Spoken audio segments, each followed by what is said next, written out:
Online लगता है कोई नहीं, देखते हैं।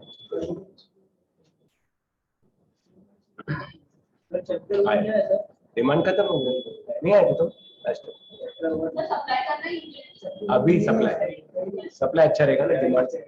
चैप्टर 1 मॉड्यूल से हो, सिलेबस चेंज हो, तुम नंबर का क्या टेंशन लेते हो, टॉपिक का टेंशन। हाँ वो इलास्टिक डिमांड के साथ है, सॉरी अब सप्लाई के साथ कर लेंगे, सप्लाई करते ही कर लेंगे, या अभी कर लो कोई प्रॉब्लम, आज ही कर लेंगे, नया कुछ नहीं। Why does demand goes low? उसका टेंशन नहीं।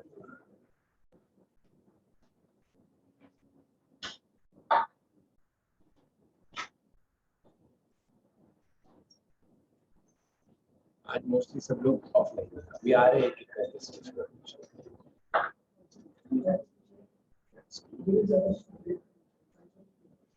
सिंगल कैसे करना।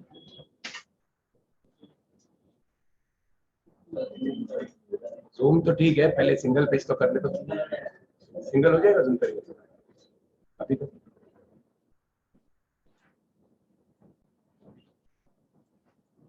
अरे वाह नहीं इजी है, और कर थोड़ा बस, है ना।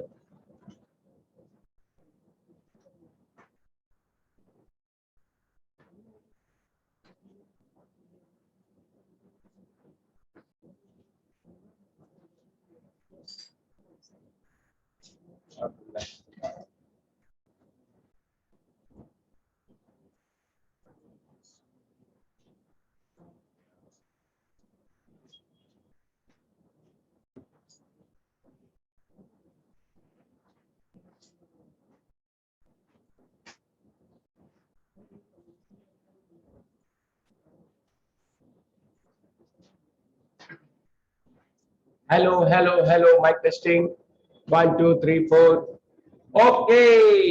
तो हमने बड़े सफल पूर्वक ऑलरेडी कंप्लीट कर दिया, कौन सा टॉपिक बताओ, demand and elasticity of demand, the great great topic and the great great MCQs also. तो वो तुम्हें साथ में रिवाइज करते रहना है ऑब्वियसली। और आज हम एक छोटा सा नन्ना सा टॉपिक ले रहे हैं, छोटा सा इसलिए क्योंकि हमारे सिलेबस में ये छोटा सा है, और टॉपिक का नाम है सप्लाई। ये भी 12th के बेसिक्स में हमने किया हुआ है, तो 12th में टॉपिक ही किया हुआ है एक्चुअली। तो दोस्त, लास्ट बेंच वाले दोस्त, चलो आगे बढ़ते हैं, इधर इस साइड आके बैठ जाओ आराम से, यहाँ जगह नहीं है, यहाँ आराम से बैठ जाओ, कंफर्टेबल हो जाओगे। तो अब हम चालू कर रहे हैं, जल्दी से बोलो टॉपिक का नाम, supply. Very good. Well 12th का ही वो बेसिक्स है, लेकिन एक बार रिकैप तो करना पड़ेगा ही, तो आराम से बैठ जाओ, यहाँ फर्स्ट सेकंड थर्ड जहां तुमको जाओ। तो अब हम सप्लाई टॉपिक बात करते हैं। गौर से सुनना गांव वालों, इस टॉपिक में तुम कौन हो पहले ये जान लो। अब डिमांड को अपने दिमाग में साइड पे रख लो, निकाल दो नहीं, क्योंकि डिमांड निकल गया तो मर जाएंगे। डिमांड और लास्ट ऑफ डिमांड तो वेरी वेरी इंपॉर्टेंट टॉपिक है। इस टॉपिक में तुम कौन हो, सेलर। पहली चीज, तुम्हारा काम क्या है, बेचना। अगर ज्यादा प्राइस मिला तो तुम ज्यादा बेचना चाहोगे, बिकेगा कि नहीं पता नहीं, वो तो मार्केट में मालूम पड़ेगा, लेकिन बेचना चाहोगे। कम प्राइस मिला तो तुम, वेरी गुड, ये 2 लाइन का टॉपिक है, मतलब लॉ जो है वो, कि when you are expecting a higher price you will be ready to supply more, and lower price you will be ready to supply less. हमने डिमांड इतना इतना बड़ा टॉपिक, 12 घंटा या उससे भी ज्यादा गया, क्योंकि टॉपिक ही ऐसा था, इंक्लूडिंग लास्ट ऑफ डिमांड, कि अभी हमारे दिमाग में डिमांड वर्ड ही घुसा हुआ है। तो इसलिए मैं बता दूं, वो डिमांड वर्ड को भी साइड में डाल दो, क्योंकि जब हम ये टॉपिक करेंगे तो इस पूरे टॉपिक में डिमांड वर्ड कहां भी यूज नहीं करेंगे। मैं कहता हूं अगर हमने इस टॉपिक में डिमांड वर्ड यूज किया तो वो पाप माना जाएगा। पाप, जैसे मंदिर में हमें, और हम आज कौन सी पिक्चर रिलीज हुई, भगवान मुझे पास है, और हीरोइन कौन है पिक्चर में, ऐसे करें तो पाप लगेगा ना। हम भगवान के सामने खड़े हैं, गॉड के सामने खड़े हैं, प्रार्थना कर रहे हैं, जो भी है, और हम पिक्चर की बात करेंगे तो गलत है ना। सेम वे यहाँ हम सप्लाई में है तो डिमांड की बात ही नहीं करेंगे, डिमांड वर्ड यूज किया तो पाप। और मैं पहले ही बोल दूं, वो पाप मेरे से भी 2-3 बार होने ही वाला है, ऑटोमेटिक मुंह से वर्ड डिमांड निकल ही जाता है। तो मैं कोशिश करूंगा कि वो पाप उससे ना हो, क्योंकि हमें यहाँ वर्ड क्या यूज करना है, सप्लाई, और अपने आप को तुम्हें यहाँ इमेजिन करना है एज अ सेलर। अब भूल जाओ कि तुम बायर हो, सस्ता है तो ज्यादा खरीदूंगा, वो गई, रात गई, बात गई, अब मैं सेलर हूं। तो फिर से एक बार मेरे साथ बोलो, कौन हो तुम? पहले दिमाग में घुसाएंगे और हम डायरेक्ट लॉ से स्टार्ट करेंगे। पहले क्वेश्चन 4 से स्टार्ट होगा, 12th में भी हमने डायरेक्ट लॉ से स्टार्ट किया, फिर बाकी बातें तो होती रहेगी, वो तो कोई टेंशन ही नहीं है। छोटा टॉपिक है, फटफट हम आगे इसमें बढ़ सकते हैं, और ये 12th के बेस पे ही है, तो कोई दिक्कत आनी नहीं चाहिए। फिर भी तुम्हारा अगर बेसिक्स एकदम ही पुअर है, समझो 12th में लगभग पढ़ाई नहीं था, ऐसा कोई है, जैसे अभी 12th में जो एडमिशन आया उनको मैंने कहा 11th में किसने पढ़ा था, तो 2-4 ने बोले भाई 11th में हमने तो कुछ नहीं पढ़ा। उनका कोई बेस ही नहीं है, कुछ भी बेस नहीं, और सीए फाउंडेशन ऐसा, उसमें बेस तो चाहिए। तो अगर ऐसा प्रॉब्लम है तो कोई बात नहीं, यूट्यूब पे टाइप करना रिलायबल क्लासेस XYGC इकोनॉमिक्स, तुम्हें सप्लाई मिल जाएगा। बेसिक्स क्लियर करना है तो वैसे मैं तो कराऊंगा ही, बट फिर भी चलो अनुराग आगे बढ़ते हैं। इस टॉपिक में तुम सेलर हो, तुम्हारा काम है बेचना, ज्यादा प्राइस मिला तो ज्यादा बेचना चाहोगे, कम प्राइस मिला तो कम बेचना। तो चलो आगे बढ़ते हैं। हाँ, मुझसे हाथों से हाथ ही मिलाओ, अच्छा इससे हाथ मिला रहे, ठीक है कोई बात नहीं, लेकिन कभी कभी यहाँ भी देख लिया करो। तो मैं हूँ सेलर, मेरा काम है बेचना, ज्यादा प्राइस मिला तो ज्यादा बेचना चाहूंगा। कल अपन वो नवंबर बैच में आ गए थे, कोई बात नहीं, चलो अभी तो मेरे बैच में वापस आ गए, और वहां तो सिलेबस अब खत्म हो है लास्ट टॉपिक का। और कम प्राइस मिला तो मैं कम बेचना चाहूंगा, बट बहुत लंबा खेल है ये, कोई 5-10 घंटे का खेल नहीं, it's a long long story. चलो स्टार्ट करते हैं। तुम्हें पता है जब भी हम लॉ पढ़ते हैं, you know what is the law, फिर भी एक बार बताता हूं। लॉ होता है रूल्स एंड रेगुलेशन। जैसे लॉ, हम इंसान लॉ मतलब कानून की जंजीरों से बंधे हुए हैं। क्यों पता है? क्योंकि हम लोग एनिमल है। अगर ये जंजीरें तोड़ दी गई ना तो हम एनिमल जैसा व्यवहार चालू कर देंगे। ट्रैफिक सिग्नल क्यों है? ताकि हम रूल से, ग्रीन है तो जाना है, रेड है तो रुकना है, वो बात अलग है कि मीरा महेंद्र है तो कोई फॉलो नहीं करता, बॉम्बे में फॉलो करते हैं।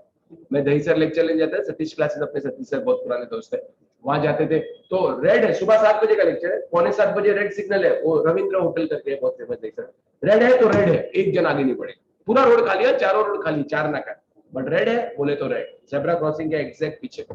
और हमारे वहां मीरा रोड में जेब्रा क्रॉसिंग के ठिकाने नहीं है, अभी करते हैं अपन केस करते हैं। पता है जेब्रा क्रॉसिंग में क्या स्कैम करते हैं लोग? जेब्रा क्रॉसिंग के कॉन्ट्रैक्टर को पैसे दे देते और वो ना सादा पेंट मार देता है बस, और वो पेंट 3 दिन में उतर भी जाता है। बच्चे लोग पूछते हैं पापा स्कूल में जेब्रा क्रॉसिंग पढ़ाया था आपने, मीरा रोड में जेब्रा क्रॉसिंग कहाँ है? अपने वहां है ही नहीं भाई, क्या करे, अपने वहां सब करप्शन है। वरना जेब्रा क्रॉसिंग का पेंट स्पेशल होता है, वो महीनों महीनों तक नहीं उतरता, अपने वहां 3 दिन में उतर के चले जाता है। कुछ इसके बारे में हम जरूर करेंगे, देखो मतलब ऐसा करप्शन, इतना करप्शन। हाँ तो गाँव वालों, मैंने कहा बड़ी सिंपल बात, यहाँ मैं सेलर हूँ, मैं बेचना चाहता हूँ। लॉ का मतलब होता है रूल्स एंड रेगुलेशन। अच्छा, हम जो लॉ पढ़ते हैं इकोनॉमिक्स में, वो होते हैं इकोनॉमिक लॉज। कैसे लॉज? इकोनॉमिक लॉज क्या होते हैं? Shows relation between two economic phenomena. ये अब जो फर्स्ट टॉपिक आएगा वो मॉड्यूल से है, क्योंकि सिलेबस बाद में चेंज हुआ था, वहां हम करेंगे। इकोनॉमिक लॉज वो होते हैं जो दो इकोनॉमिक फिनोमिना के बीच में क्या बताते हैं? रिश्ता। हमने गाना भी गाया था, ये रिश्ता क्या कहलाता है। ओ, जैसे अगर मैं तुमको याद दिलाऊं लॉ ऑफ डिमांड, अच्छा एक में माइनस हो गया तो बचे 6, 3 3 6 3 9 और 11, 11 और 6 17। धीरे धीरे पॉपुलेशन बढ़ गई अपनी, अभी लोग जाग रहे हैं कि सीए करना है और करना ही है।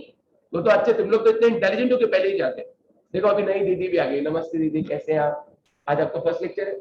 ओके, आज फर्स्ट लेक्चर है। हाँ कोई टेंशन। 12th पास? 12th पास, ओके। 12th आपने इको लिया था, जो भी क्लास में पढ़ा था कुछ basics? Okay very good. Reliable में नहीं थे? नहीं, कोई बात नहीं, चलो। और कोई प्रॉब्लम हो तो यूट्यूब पे लेक्चर है, टेंशन नहीं। तो गांव वालों, मैंने कहा कि इकोनॉमिक लॉस दिखाते हैं दो फिनोमेना के बीच में रिश्ता। जैसे law of demand shows relation between price and demand, law of supply shows relation between price and supply. पूरी book on the tip of the tongue, पूरी बुक हो जाएगी। 12th में भी हुई थी तो सीए में भी होगी। धीरे धीरे लेवल आगे बढ़ेगा तो वो हिसाब से दिमाग भी तो डेवलप होगा। लोगों के बीच में अभी एक क्या पता हवा बैठ गया, हवा उर्दू वर्ड है, उसमें कहते हैं डर या एक मानसिक वो कि सीए तो ज्वाइन करने का ही नहीं, सीए तो कभी करने का ही नहीं। अरे कल भी कल लोग सीए करते थे और पास होते थे, आज भी करके पास होते हैं, कल भी होंगे। अब जो डर गया वो घर गया। पहले ही बता दो, रियल में इंस्टीट्यूट का एडमिशन मालूम है एकदम डाउन हो गया। इंस्टीट्यूट में पहले 1 लाख स्टूडेंट एनरोल करते थे, अभी शायद 15-20,000 ही एनरोल कर रहे हैं। क्यों? आपका डेटा है कितना टोटल अभी करंटली? पिछले साल का, तो अभी तो और डाउन हो गया। नहीं, मैं एक लेवल का बोल रहा हूँ, एक लेवल का मेरे पास आया है, ग्राफ के साथ आया है, कितना था और कितना 10 साल में कितना डाउन हुआ है, मतलब काफी डाउन हुआ है। क्यों? क्योंकि उनको उतनी मेहनत करनी ही नहीं। अगर बराबर से प्लानिंग करके मेहनत करे तो होते हैं पास, ऐसा कोई इम्पॉसिबल थोड़ी ना है, आईएएस का एग्जाम थोड़ी ना है, ये सिलेबस है, इसको बराबर कर लो तो फेल कैसे होंगे। कोई मुझे पूछता है सर सीए बनने के लिए क्या करना चाहिए, क्या पढ़ना चाहिए, अपना एक स्टूडेंट अभी बहुत सारे हुए उसमें से एक जो खास है वो है राजन, जो अपने 11th स्टैंडर्ड से अपनी क्लास में था, 12th में मेरिट लिस्ट होल्डर भी था, सब फर्स्ट अटेम्प्ट था, और सीए फाइल में भी उसको 65% है, जस्ट पास नहीं हुआ। ऑफकोर्स दोनों ग्रुप पहला अटेम्प्ट। राजन मिस्त्री, पुरानी नोटबुक के पीछे उसकी फोटो भी थी, पुरानी नोटबुक है तुम्हारे पास? नहीं, कोई बात नहीं। तो डेफिनेटली मेहनत करेंगे तो क्यों नहीं पास हो सकते हैं, बट वो प्लानिंग करनी पड़ेगी, दिन रात एक करना होगा, पबजी वबजी सब छोड़ना पड़ेगा। तो अच्छा हुआ मोदी जी का थैंक यू कि उन्होंने पबजी हटा दिया। मैं तो बोलूं आज तक मैं तो खेला ही नहीं, मैं तो स्टार्ट भी नहीं हुआ, कभी लॉग इन भी नहीं हुआ पबजी, पता ही नहीं क्या व्हाटएवर। तो वो मेहनत करो और आगे बढ़ते रहो, और टेस्ट रेस भी चालू हो जाएंगे। अब जल्दी से बताओ मुझे, तुमने कहा relation between two economic phenomena, उसको बोलते हैं इकोनॉमिक लॉज। जब हम इकोनॉमिक लॉ के बारे में खास तौर पे पढ़ेंगे, जब आएगा तब बात करेंगे, तो बोलो economic laws are not command, economic laws are not exact or precise, economic laws are conditional, hypothetical, economic laws are statement of general tendency, economic laws are ethically neutral। ये कुछ बातें भी हम करेंगे, लेकिन अभी के लिए ठीक है, इकोनॉमिक लॉज दो चीज के बीच में रिश्ता बताते हैं, और ये इकोनॉमिक लॉ जो लॉ ऑफ सप्लाई है, ये रिश्ता बताएगा बिटवीन प्राइस एंड सप्लाई। अब तुमने 12th का पढ़ा है तो ज्यादा टाइम नहीं वेस्ट करना पड़ेगा। प्राइस ज्यादा, सप्लाई ज्यादा, कितना सिंपल है, प्राइस कम, सप्लाई। मैं कौन हूं? मेरा काम क्या है? ज्यादा प्राइस मिला तो मैं ज्यादा बेचना चाहूंगा, कम मिला तो मैं कम बेचना चाहूंगा। इससे इजी लॉ मैंने जिंदगी में नहीं देखा। अच्छा, हमने पढ़ा था जब भी हम लॉ पढ़ेंगे तो चार चीज होगी, स्टेटमेंट, शेड्यूल, डायग्राम और explanation.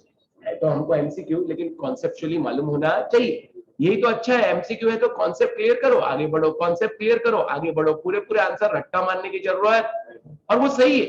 MCQ pattern is the best pattern. मैं तो कहूँ सब एग्जाम में एमसीक्यू आ जाना चाहिए, बट कौन से? जो जाके दे, वो घर पे गूगल पे सर्च करके बच्चे लोग करते हैं ना, आजकल ग्रेजुएट्स भी ऐसे ही घर पे बैठे बैठे वो लोग ग्रेजुएट हो गए।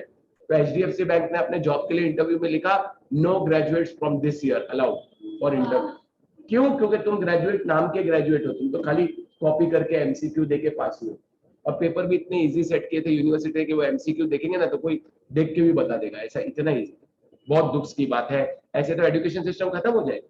तो सीए जैसा कोर्स होना ही चाहिए, वो चैलेंज फेस करने के लिए हम तैयार हैं, क्योंकि डर के आगे जीत है। यस, तो चलो हो गया अपना काम। लॉ ऑफ सप्लाई में स्टेटमेंट मैं ये बोलूंगा, other things being equal the quantity supplied rises with a rise in price and falls with a fall in price. More is supplied at a higher price, less is supplied at a lower price. Price and supply are directly related. लो कर लो बात, कितना easy. तो इसमें से कोई MCQ type आता है, भाई प्राइस एंड सप्लाई कैसे रिलेटेड है, मालूम है? डायरेक्टली डायरेक्टली है ना भाई, directly more the price dash the supply, more the supply. इतना बेसिक है as far as the statement is concern. इस स्टेटमेंट को प्रूव करने के लिए होता है शेड्यूल और डायग्राम। दिखाए दो, मार्केट सप्लाई शेड्यूल। इकोनॉमिक्स में जब भी तुम लॉ बताओते हो, स्पेशली डिमांड और सप्लाई, तो तुम व्हाट यूज करते हो? मार्केट। डिमांड था तो सौरभ हमने यूज किया था मार्केट डिमांड शेड्यूल, या हम यूज कर रहे हैं मार्केट सप्लाई शेड्यूल। और बिल्कुल सिस्टमैटिक तरीके से अभी तुमने जो पढ़ना चालू किया, जैसे आगे बढ़ते जाओगे तो दिमाग भी डेवलप होते जाएगा और धीरे धीरे मानसिक कैपेसिटी बढ़ेगी। बीकॉम तो बच्चे की तरह हो जाएगा, क्लासेस कुछ करने की जरूरत नहीं बीकॉम की। सीए इंटर करा तो बीकॉम खुद से हो जाता है ऑटोमेटिक, और सबसे सस्ता कोर्स है सीए। अगर हम डॉक्टर, मेडिकल या वो सब सोचे, पागल हो जाएंगे हम लोग, इंजीनियरिंग वगैरह एंड सो ऑन, तो पागल हो जाओगे। जैसे मेरा लड़का अभी करंटली 12th में, अब उसको साइंस का शौक था, उसको आईआईटी मतलब जेई कर रहा है, उसको करना है, भाई करो। भाई ऐसा पढ़ते हैं ये लोग कि हम लोग भी शर्मा जाते हैं, 12-12 घंटा 15 घंटा पढ़ते ही रहते हैं, बाप रे पागल की तरह। लेकिन खर्चा अभी हम लोगों ने प्लान किया, अगर समझो बिट्स में डालें इसको तो 20 लाख रुपए चाहिए कम से कम, कम से कम। और पूरा सीए 2 लाख में हो जाता है एक साल आराम से, पूरा कंप्लीट। इधर हमें बहुत मेहनत है और पैसा कम, सीए लाइन में फाइनल। हाँ 2 लाख दे दो मेरे को, हमारा सीए हो जाएगा, चलो आराम से। मतलब क्लासेस का मेहनत तुमको करनी पड़ेगी, फीस वगैरह, इंस्टीट्यूट का फीस वगैरह सब मिलाएंगे, क्लासेस का भी फीस ऐड करेंगे, तो भी 2 लाख में पूरा हो जाएगा, सोच लो। तो चलो जल्दी बताओ, मार्केट वर्ड क्यों यूज होता है? इसकी सिंपल सी बात है, मार्केट वर्ड इसलिए because economics shows behaviour of a group. Economics कहता है economic laws are statement of general tendency. Eco के स्टूडेंट को मालूम होना चाहिए, स्पेशली सीए लेवल पे। जनरल टेंडेंसी मतलब मान लो यहाँ पर 50 लोग बैठे और क्लैरोटीन जेल आजकल बहुत फेमस पेन चल रहा है, मेरे से वो मंगाते रहता है, हर 5 दिन में वो 5 पेन खत्म कर देता है, इतना लिखता है उसका, खाली मैथ्स में ना 20 बुक भर गई। अब वो साइंस का आईआईटी का लेवल मैथ्स अभी समझ जाओ क्या मैथ्स होता है उनका, फिजिक्स केमिस्ट्री, अरे बाप रे पागल हो जाओ व्हाटएवर। तो मैं लेके जाता हूँ क्लैरो 3 जेल 25 रुपए के 5 आते हैं। अच्छा, तो वो कंपनी वाले अंकल आए, वो बोले 25 रुपए का जो सेट है ना 3 जेल क्लैरो 3 जेल जो भी है, मैं 15 रुपए में देने को तैयार हूँ। मैं कंपनी से आया हूँ, माल 100% खरा है, मतलब डुप्लीकेट नहीं है, और मैं डिस्काउंट दे रहा हूँ 20 रुपए में, चलो 25 का 20। तो अब बताओ 50 में से मेजोरिटी क्या बोलेंगे? हाँ समझो 30 लोग हाँ, 30 लोग हाँ बोलते, ठीक है 20 लोग ना बोलते, मैं मानता हूँ, जरूरी है भाई, मेरे को नहीं पसंद, नहीं कर। कोई बोलेगा मैं तो पेंसिल से लिखता हूँ, ये तो बोलता मैं लिखता ही नहीं, मेरे को नहीं चाहिए, लेकिन मेजोरिटी तो हाँ बोल रही है। ये है economics, behaviour of a group, how the group is going to behave. इसलिए वर्ड क्या होता है? Market. Market supply schedule shows quantity of goods offered for sale by all the sellers। क्या कहा? बाय। और अगर इंडिविजुअल सप्लाई शेड्यूल हुआ तो by single seller. By which seller? लेकिन लॉ में always use which schedule? Market. ये मत वो ठीक है, इतना इजी है कि मैं क्या बोलूं।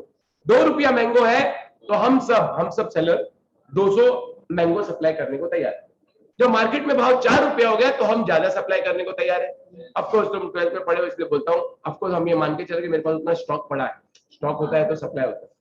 6 है तो 600, 8 है तो सीधी बात, नो बकवास, प्राइस ज्यादा सप्लाई, प्राइस कम सप्लाई।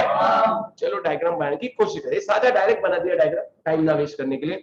तो मैं अगर डिटेल डायग्राम चाहिए तो बनाने की जरूरत नहीं है। समझो यहाँ प्राइस आता है, कर्सर देखो 2 4 6 8, सप्लाई 200 400 600 800, 12 में बनाया था। 2 है तो 200, 4 है तो 400, 6 है तो 8 है तो।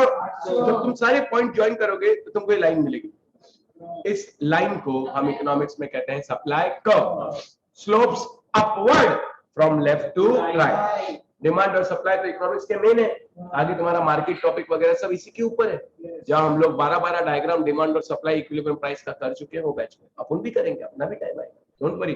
तो बड़ी सिंपल सी बात, ये सप्लाई कर्व है, it has a positive slope, it slopes upward from left to right, it shows dash relation between price and quantity supply, direct relation between price and quantity supply, it is drawn on the basis of dash schedule, market demand नहीं, आप हो गया आपसे आपकी number 1, इन्होंने word demand बोल दिया, धीरे धीरे सब लोग एक बार तो डिमांड बोले on the basis of market supply schedule. तो अभिषेक बस इतना ही हमको, अभिषेक हमें इतना ही जानना। अभिषेक नाम बता, देखा पता है मुझे कौन अभिषेक। चलो ये तो तुमको मैंने लॉ बता दिया, रीडिंग भी कर ले, कोई दिक्कत नहीं है, इतना इजी है कि मैं यहाँ पे क्या बताऊं। हम डायरेक्ट क्वेश्चन 4 से जानबूझ के चालू किए और 1 2 3 भी करेंगे, कोई बात नहीं।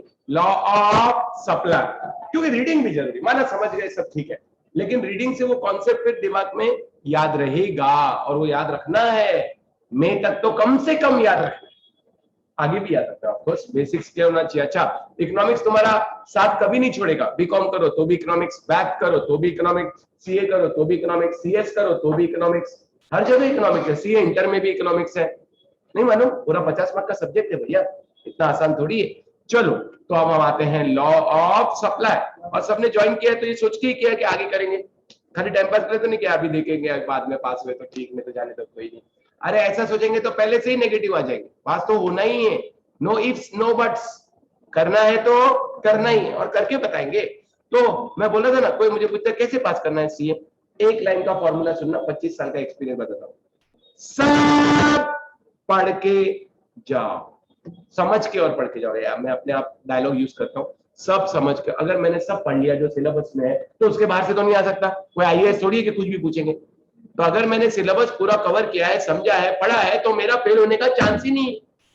मैंने सब पढ़ा है, क्या पूछेगा तू, उसमें से ही पूछेगा ना, और क्या पूछेगा, पूछ, जितना घुमाने का घुमा, फिर मैं क्यों डरूं, तो फिर पास होना ही होना। आधा पढ़े आधा नहीं पढ़े, आधा कॉन्सेप्ट क्लियर नहीं है, बाकी मालूम नहीं, ये छोड़ दिया, वो ऑप्शन था, ये भगवान भरोसे, वो बाजू वाले के भरोसे, तो फिर तो कैसे होगा। और नेगेटिव मार्किंग भी है, ये बहुत डेंजरस बात है। नेगेटिव मार्किंग से अच्छे ऊपर से नीचे उतर गए। नेगेटिव मार्किंग का डर उसको होना चाहिए जिसका कॉन्सेप्ट क्लियर नहीं, कॉन्सेप्ट क्लियर है तो तुम्हारा आंसर राइट ही होना, राइट होना तो नेगेटिव मार्किंग क्यों होगी।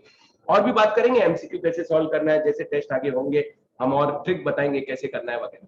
तो गांव वालों, ये लो तुम्हारे सामने आंसर तैयार। अच्छा, तुम्हें पता है हर लॉ स्टार्ट होता है with the phrase other things being equal, larger quantity will be offered for sale at a higher price, तो मैं बहुत ज्यादा टाइम नहीं वेस्ट करूंगा, सबने 12th में किया है, then at a lower price. तो ऑनलाइन में सब लोग रेडी है मेरे साथ, और हमें पूरा एक साथ मिलके पूरा कोर्स कंप्लीट करके आगे बढ़ना है, ये भूलना नहीं।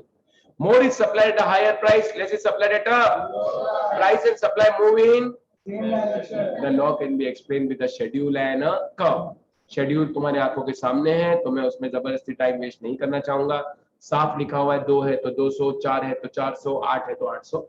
इसको ग्राफ पेपर पे अगर बनाए, शॉर्ट में बनाए, क्योंकि वैसे भी हमें तो एमसीक्यू करना है। लेकिन एक बात पक्की, जब तुम डिराइव करोगे तो तुमको ये लाइन मिलेगी, और एक बार फिर बोला, ये नेगेटिव है कि पॉजिटिव?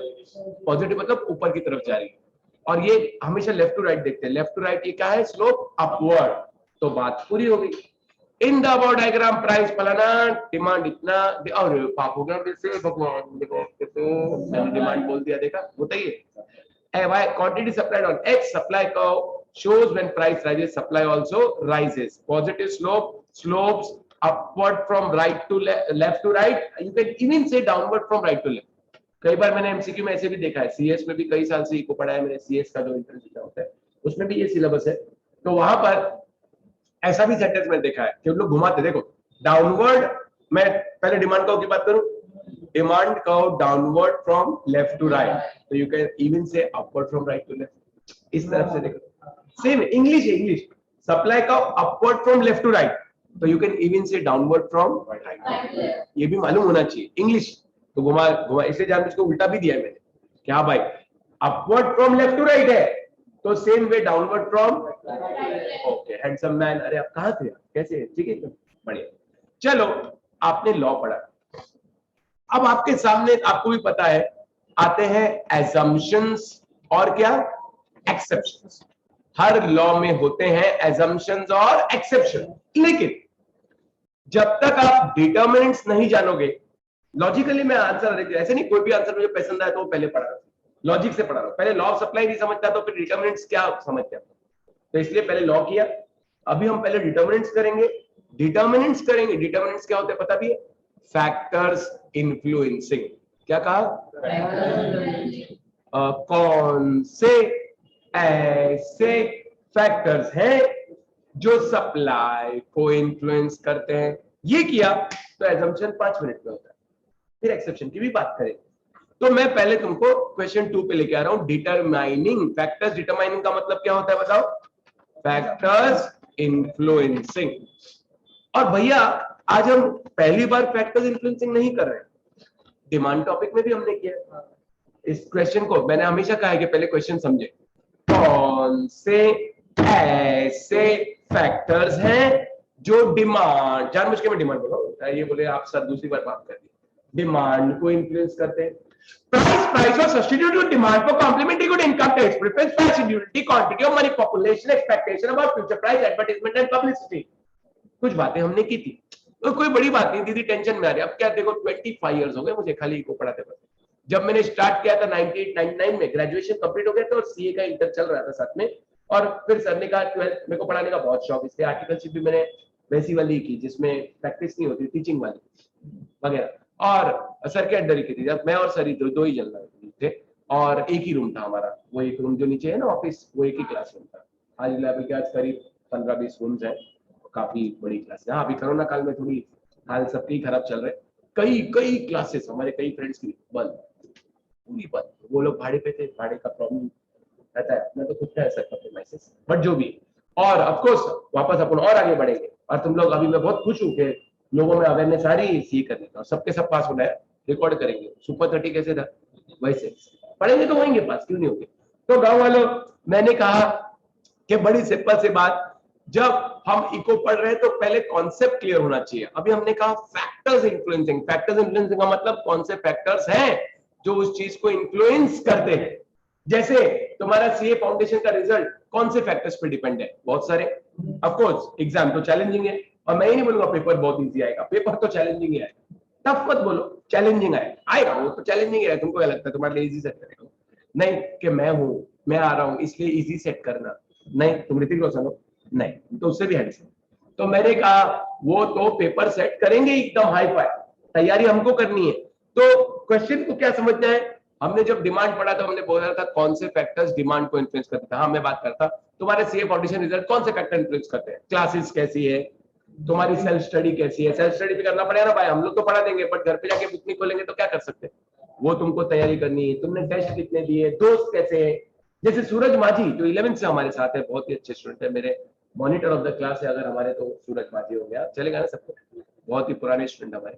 तो लेट अस से कि ये सेल्फ स्टडी भी अच्छी करते हैं, क्लासेस कभी लेक्चर नहीं छोड़ते हैं, टेस्ट भी सब देते हैं, दिमाग भी इनका अच्छा खासा है, अच्छा खासा तो खुद से बन जाता है, डेवलप होता है mind over a period of time. तो बोलेगा अभी तक मैंने जिंदगी में नहीं पढ़ा, अभी मेरे से पढ़ने नहीं होगा, ऐसा नहीं होता है, पढ़ने बैठेंगे तो धीरे धीरे आने लगेगा वगैरह, सब पॉजिटिव फैक्टर है, तो इसका पास होने का चांस पॉजिटिव है, ज्यादा चांस है। लेकिन सब नेगेटिव, इसके दोस्त सब हमारा, मतलब तुम लोग नहीं, बाकी बाहर के सब घटिया दोस्त सब वगैरह, पढ़ाई कभी लेक्चर आए कभी आवे ही नहीं, कभी घर में तो बुक खुला ही नहीं वगैरह, तो फिर डेफिनेटली ये फैक्टर्स कैसे डिमाइन कर रहे हैं, नेगेटिव। तो सेम वे कुछ फैक्टर्स डायरेक्टली इफेक्ट करेंगे, कुछ इनवर्सली। जैसे हमने डिमांड में पढ़ा था वैसे अभी मैं करूंगा सप्लाई, तो मैं चाहिए तो कोड वर्ड भी दे दूंगा, जबकि एमसीक्यू में वैसे तो कोड वर्ड की जरूरत नहीं है दोस्त, हाँ आराम से, आज तो कैलकुलेटर नहीं चाहिए, टेंशन ना लेना, हाँ आराम से करो कोई बात नहीं। तो वैसे ही यहां हम एक कोड वर्ड बना देते हैं, please serve Neelam Mishra toast pastries eggs, ये कुछ मैंने कोडवर्ड बनाया। रुको रुको, क्या होता है कोडवर्ड पता है? कोडवर्ड से बड़ी दुख की बात है, कई लोगों ने अपनी लाइफ में कभी कोडवर्ड से पढ़ा ही नहीं। आपने पढ़े कोडवर्ड से? म्नेमोनिक्स जो 25 साल से मैं तो यूज कर ही रहा हूं, मैं खुद भी कोडवर्ड से ही पढ़ा। म्नेमोनिक्स एक ऐसी साइंस है जिससे कोडवर्ड बना के सौरभ तुम बड़े से बड़े आंसर याद कर सकते। तो जहां कोडवर्ड है मैं बता देता हूं ना, पढ़ने में क्या जा रहा है। मान लो कि हमारे प्यारे दोस्त जो हैंडसम मैन वहां सौरभ है, वो शांति सागर रेस्टोरेंट के मालिक है, समझो कोडवर्ड समझो, और नीलम मिश्रा इसकी फ्रेंड है, फ्रेंड ना, गर्लफ्रेंड, फ्रेंड फ्रेंड क्यों नहीं हो सकती है ना, फ्रेंड है ना, तुम्हारे 10-15 फ्रेंड तो होंगी, उसमें क्या हो फ्रेंड। और वो सुबह आई है नाश्ता करने के, तो ये अपने बाकी जो वेटर वगैरह है उनको बोल रहा है जाओ और उसके लिए टोस्ट पेस्ट्रीज एग्स लेके आओ। तो कोडवर्ड बन रहा है, please serve Neelam Mishra toast pastries eggs, please serve Neelam Mishra toast pastries और एग्स, ये कोडवर्ड है। कोडवर्ड आंसर समझने में मदद नहीं करेगा, याद रखें। तो पहले हम समझेंगे फिर याद करने की बात करेंगे, और याद भी हम अपने अंडरस्टैंडिंग के लिए कर रहे हैं, वैसे तो एमसीक्यू में कोई सारे पॉइंट्स एक के पीछे एक रट्टा हो ऐसा जरूरी नहीं। प्लीज मतलब प्राइस, कौन हो तुम? सेलर। तुम फटाफट बताओगे अगर प्राइस ज्यादा तो सप्लाई, बिल्कुल सही, और प्राइस कम तो सप्लाई। क्या मैं ऊपर एरो बना सकता हूँ? ऊपर एरो का मतलब क्या रिलेशन है? डायरेक्ट। एमसीक्यू में अगर घुमाते हो तो एकदम सिंपल पॉइंट है, देख सकते हैं, supply rise when price rise, एक एक पॉइंट बोलते रहता हूँ, price and supply are directly related. Serve, please serve Neelam Mishra, serve code है सेल्फ कंजम्पशन के, तो हमारे दिमाग में ना सेव हो जाता है, प्लीज मतलब पी प्राइस, सर्व एस सेल्फ कंजम्पशन। अभिषेक मान लो कि तुम एक फार्मर, मेरे देश की धरती सोना उगले उगले हीरे मोती, मेरे देश की धरती यो, मेरे देश की धरती यो। लेकिन हमारे अभिषेक की फैमिली बहुत बड़ी है, इसकी 4 बीवियां, 25 बच्चे, 12 चाचा, 24 चाची, दादा दादी, बहुत बड़ी फैमिली, बहुत बड़ी फैमिली, पूरा गांव ही समझे, बहुत बड़ी फैमिली।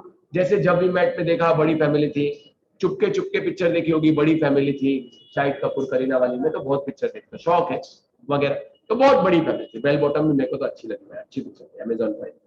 अब हुआ ये, इतनी बड़ी फैमिली, इनके खेत वगैरह है, 1000 किलो चावल उगाए इस साल, लेकिन फैमिली कितनी बड़ी है, तो 800 किलो इन्होंने अपने खाने के लिए रखे पूरे साल के लिए, तो मार्केट में कितना बेच पाएंगे? 200। ये बड़ी फैमिली वाले, इनका सेल्फ कंजम्पशन ज्यादा है, इसलिए इनकी सप्लाई कम होगी। ऑनलाइन को भी आंसर देना है, यस शिफा, और कौन कौन थे, यस कैरेन, ध्रुव, कृष्णा, नीलम, भाविका, साथ में आप लोग को आंसर देते रहना है। और जैसे मैंने कहा सेफ्टी प्रोटोकॉल को ध्यान रखते हुए अगर आ सकते हैं तो जरूर आए, वेलकम, एकदम यहाँ सेफ इन्वायरमेंट है, कोई टेंशन नहीं है, सब बढ़िया है कि नहीं? तो जल्दी बताओ, अगर सेल्फ कंजम्पशन ज्यादा है तो सप्लाई, वेरी गुड, क्योंकि भाई अगर मैं ज्यादा खाऊंगा, मेरी फैमिली बहुत बड़ी है, जैसे हमने बताया आपके तो 25 बच्चे वगैरह, 4 बीवी सब है, तो डेफिनेटली वो हिसाब से तो सप्लाई कम है। अच्छा उल्टा सोचो, अगर छोटी सी फैमिली, अभिषेक अकेला है, जैसे पोपटलाल कैसे अपना तारक मेहता में, अभी शादी नहीं हुई इसकी, कभी नहीं, अकेला है, जमीन बड़ी है इसका, 1000 1000 किलो अनाज उगाया, बाप दादा की जमीन है, 1000 किलो में से 100 किलो इसकी सेहत को देखते हुए मेरे ख्याल से बहुत रहेगा एक साल का। 100 किलो, रोज 100 ग्राम खाता है तो बस ठीक है ना, 100 किलो मान लो, बाकी दिन उपवास रखेगा, ठीक है। 100 किलो इसने अपने लिए रखा है क्योंकि बहुत छोटी फैमिली का, इसका सेल्फ कंजम्पशन कम है तो इसकी सप्लाई इतना सिंपल है कि मुझे ज्यादा बोलने की जरूरत नहीं है। Moral of the story, self consumption कम, सप्लाई ज्यादा। सेल्फ कंजम्पशन ज्यादा तो सप्लाई कम। बोलो ओके, इसको कैसे? ओके, तो इसमें एरो कैसे बनाऊंगा मैं? नीचे की तरफ एरो बनाता हूं। नीचे का एरो मतलब इनवर्स रिलेशन, ऊपर का एरो मतलब डायरेक्ट। ये कॉन्सेप्ट खाली याद रखना, ज्यादा मुझे नहीं बोलना। चलो आगे बढ़ते हैं। नीलम, सौरभ क्या नाम है तुम्हारी फ्रेंड का? सरनेम मिश्रा। ओहो, नीलम मिश्रा, तो भाई इसकी फ्रेंड आ गई भाई नीलम, तो कोडवर्ड आ गया नीलम। ये कोडवर्ड है अपना, याद रहे। और ये कोडवर्ड मेरा आज से नहीं है, 25 साल से। नीलम मिश्रा कोडवर्ड है अपना। नेचुरल रिसोर्सेज के बारे में जरा सोचते हैं, नेचुरल रिसोर्सेज के बारे में सोचते हैं। ये बताओ, नेचुरल रिसोर्सेज कुदरत का आशीर्वाद, कुदरत का आशीर्वाद। मैं समझो एग्जांपल लेता हूं, ये क्या नाम है, गल्फ कंट्रीज, वहां ऑयल तेल के कुएं। मेरा एक कजन कुवैत में, कुवैत पानी महंगा है, तेल सस्ता है। 24 घंटा मोटर पंप्स तेल खींचती रहती है, अलग अलग मशीन, लेकिन तेल का लेवल 1 इंच भी कम नहीं होता। वो खुद बोलते हैं। सोचो तुम कितना तेल है वो लोग के पास, क्रूड ऑयल, भगवान का आशीर्वाद है उनके पास। बताओ, पूरे वर्ल्ड को सप्लाई करते वो लोग, इतने अमीर। कुवैत का वैल्यू सबसे ज्यादा है ना, उसका 1 रुपए का वैल्यू यूएस डॉलर से भी ज्यादा है, 200 रुपए के ऊपर है, कुछ बोलते हैं ऐसा कुछ, पता नहीं, 250, 200 के ऊपर है, वही बोल रहा हूँ। बताओ इतना वैल्यू है कुवैत का। तो तुम बताओ, सीधी बात, इनको कुदरत का आशीर्वाद है, कुदरत का आशीर्वाद है। नीलम, नेचुरल रिसोर्सेज ज्यादा तो सप्लाई ज्यादा, क्योंकि कुदरत मेहरबान तो गधा पहलवान। अब एग्जाम में मत लिखना, मुहावरा है, कुदरत मेहरबान तो गधा पहलवान। लेकिन अगर जैसे अपना और एक एग्जांपल लो, अपना रत्नागिरी, कौन गिर गई? रत्नागिरी। ओह मैंगोज। एक बार हम लोग आइडियल क्लासेस में, मैंने 10 साल काम किया, यहाँ तो मैं पहले से हूँ, तो वो टाइम पर बूम था क्लास इंडस्ट्री। बूम इसलिए था क्योंकि एजुकेशन सिस्टम स्ट्रॉन्ग था, मैं सही बोलूं। अभी एजुकेशन सिस्टम ही वीक हो गया। पहले ग्रेजुएट बनने में ना पसीना निकलता था, अकाउंट्स का पेपर देख के ना, सीए स्टूडेंट, हम लोग का सीए इंटर हो गया, ऐसा पसीना टपकता था कि बाप रे क्या पूछेंगे ये लोग, ऐसा सब एक दूसरे का चेहरा देखेंगे। 30-40% फेल हो जाते थे, वो लेवल था ना। ग्रेजुएट बोले तो कुछ तो होना चाहिए ग्रेजुएशन में। आजकल ग्रेजुएशन में कुछ नहीं है, हर टॉपिक का पहला क्वेश्चन होता है ना, सबसे इजी वो आता है, टिक मारो पास हो जाओ। कोई यूनिवर्सिटी का बहुत दुख की बात है, लेवल बहुत नीचे आ गया, वेरी सैड। दिल्ली यूनिवर्सिटी का लेवल देखो, टॉप क्लास, टॉप क्लास। ये स्टूडेंट कांपते हैं उधर कि यार ग्रेजुएशन होगा कि नहीं होगा, बीकॉम ऑनर्स वगैरह, इतना जबरदस्त। लेकिन आज बहुत दुख की बात है कि ऐसा हो रहा है। अब लोग वापस चेंज करने वाले हैं पैटर्न, बात चल रही है, पैटर्न वापस चेंज होगा। बीकॉम का 3 साल का जो पैटर्न होता है ना, तुम्हारा अभी नहीं हो रहा, अभी नहीं हो रहा मतलब 2 साल और नहीं होगा, स्टार्ट एफवाईसी करते हो वगैरह। तो अब जो हुआ ये कि मैं बोलूं, बड़ी सिंपल सी बात। तो एक बार हम लोग जा रहे थे रत्नागिरी, कार वार थी, सब दोस्त लोग थे साथ में, शादी के पहले की बात है, उसमें तो घूमने मिलता नहीं है दोस्त लोग के साथ, है कि नहीं। जब घूमते थे तो गणपति पुले बीच गए, वहां से भाई साहब 100 किलोमीटर तक सच में लगभग दोनों तरफ आम के पेड़ नॉन स्टॉप। ऐसे कहीं वही मार्च का महीना था, पड़ी थी, मैं तो उठा के लाया बहुत सारा, को छोड़ो। मैं बोलता हूँ इतने आम, भगवान का आशीर्वाद। ये तो खाली रोड पे देखे आप लोग, अंदर कितने कितने किलोमीटर तक है बताओ। पूरे मैंगो को अपने इंडिया, रत्नागिरी आफूस आम सुना है, एल्पेंसो को सप्लाई करता है। ये कुदरत का आशीर्वाद है। पर मान लो इस टाइम फरवरी में बारिश है, अभी तो कभी भी बारिश आती है, कभी दिवाली के दिन बारिश आती है, कभी दिसंबर में बारिश आती है, क्रिसमस को बारिश हुई, लास्ट ईयर भी क्रिसमस को बारिश हुई, मैं नासिक में था जब।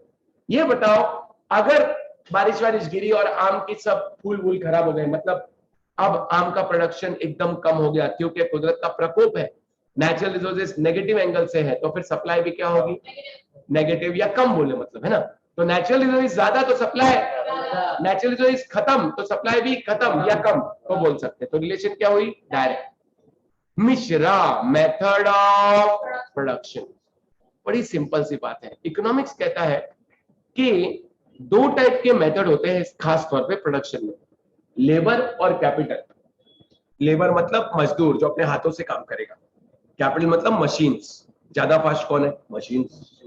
सीधी बात है, अगर मशीन्स काम करती है तो वो फास्टर काम करेगी तो प्रोडक्शन ज्यादा होगा तो सप्लाई भी ज्यादा, लेबर काम करेगा तो स्लो काम करेगा तो प्रोडक्शन भी कम। ऐसे भी बोल सकते हैं। एक और तरीका समझाने का, अगर नई नई टेक्नोलॉजी आती रहेगी और नई मशीन आती रहेगी, नया मेथड और इंप्रोवाइज होगा तो और फास्टर होगा तो सप्लाई ज्यादा। जैसे यूट्यूब पे कई बार मेरे बच्चे लोग वो लगाते हैं हाउ थिंग्स आर मेड करके, इन्हें पता नहीं क्या क्या, उसमें सब बताते हैं। फॉर एग्जांपल लेट अस से कोक कैसे बनता है या साबुन की टिकिया कैसे बनती है, पूरी फैक्ट्री का प्रोसेस आता है।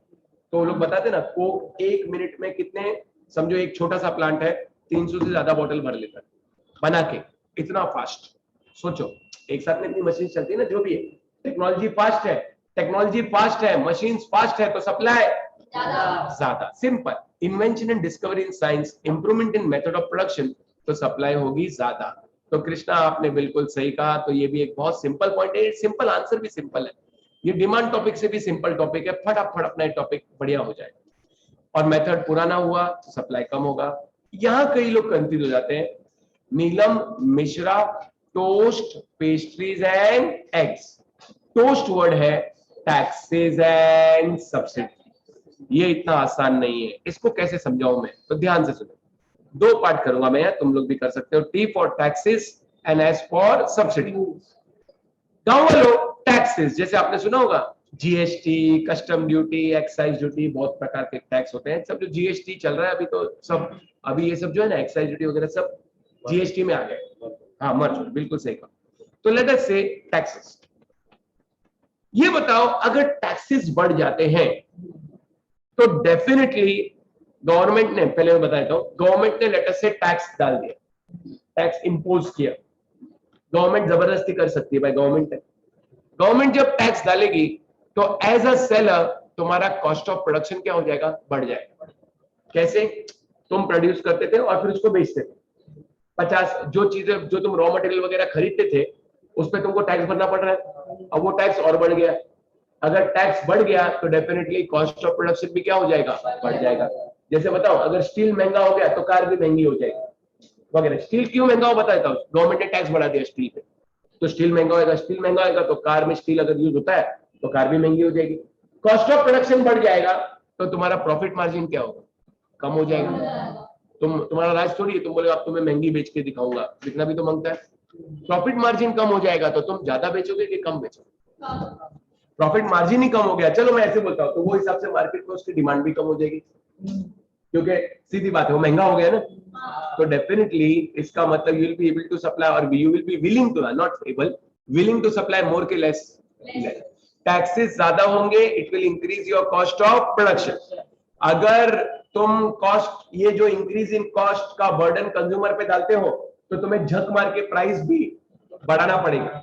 क्यों बढ़ाना पड़ेगा, क्योंकि मैं ये सह नहीं सकता।